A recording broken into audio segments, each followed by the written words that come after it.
Muganda wange oyo ye Namudoli Prosi, anti omuntu bw'aba ali ku kyeyo bambi afuuka muganda wo. Prosi bwe njogerera ali mukomera, it's now 2 months. Namudoli Prosi yali akajja Saudi ng'amazeeyo omwezi gumu, omwana wa boosi we n'afa.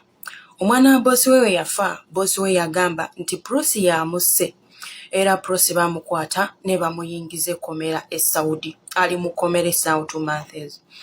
Naye nga ne babbosi be bakimanyi ekyasse omwana obuzibu babadde mu nnyumba gye balimu oba gye bagendamu.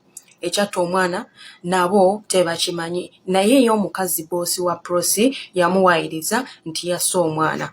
Munne gwe baali bakola naye mu famire emu, mukama we yamugamba nti Prosi bamusibye nti yasse omwana wa muganda wange. Prosi ne munne yali tanaba mumanya bulungi nga yakakola omwezi gumu, nga we mumanyi ebintu byeno temweraba buli kiseera. Tamanyi kampuni gye yagiramu okuva e Uganda, tamanyi kampuni gye yakozesa ng'ali eno. Omwana wattu ali mukomera myezi 2, taliiko awolereza. Babbosi be tebagamba kampani, nabo baasirika. Prosi ali mukomera. Ne bambi woba osobola olaba ekifaananyi kino ng'osobola otegeera omwana oyo, tambuza.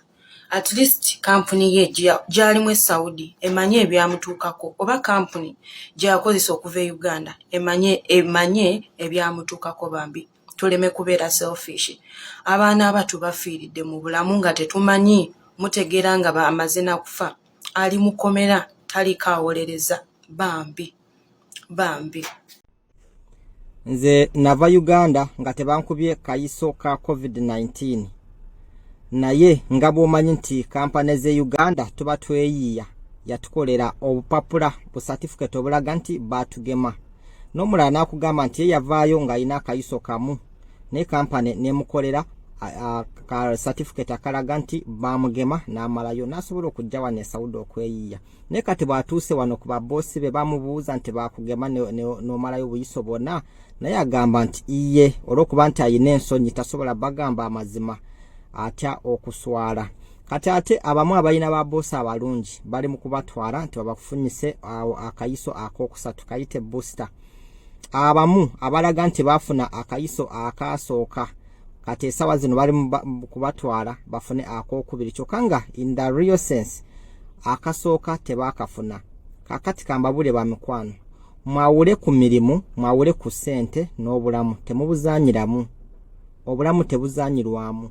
Bajja kutwala nga gwe bagamba nti wamalayo akayiso obuyiso bwonna bubiri wabumalayo bakutwale ku booster.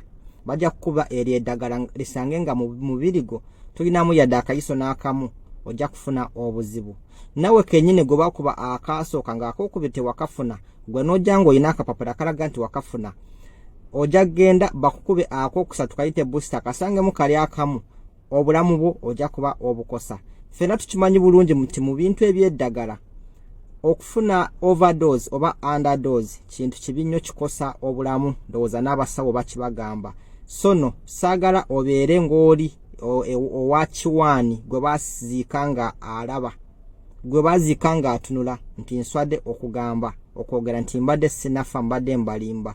Sono mukwano bajja kuziika olw'ensonyi zo. Yogera, gamba boosi wo, gamba kampani yo, gigamba amazima. Wano eddagala lya bwereere okuba nti tebakugema kayiso tekisobola kuzzaayo Uganda. Watandisedde okukola, ne bw'oba nga tonatandika kukola, yogera amazima bakutwale bakugeme. Nga tonaba kwagala nnyo ssente, sooka oyagale obulamu bwo. Tolimba, yogera amazima. Bagamba nti yogera amazima n'amazima gali kufuula ow'eddembe. Naye wonookoma okulimba oba okosa obulamu bwo. So beera mwegendereza mu kintu ekyo.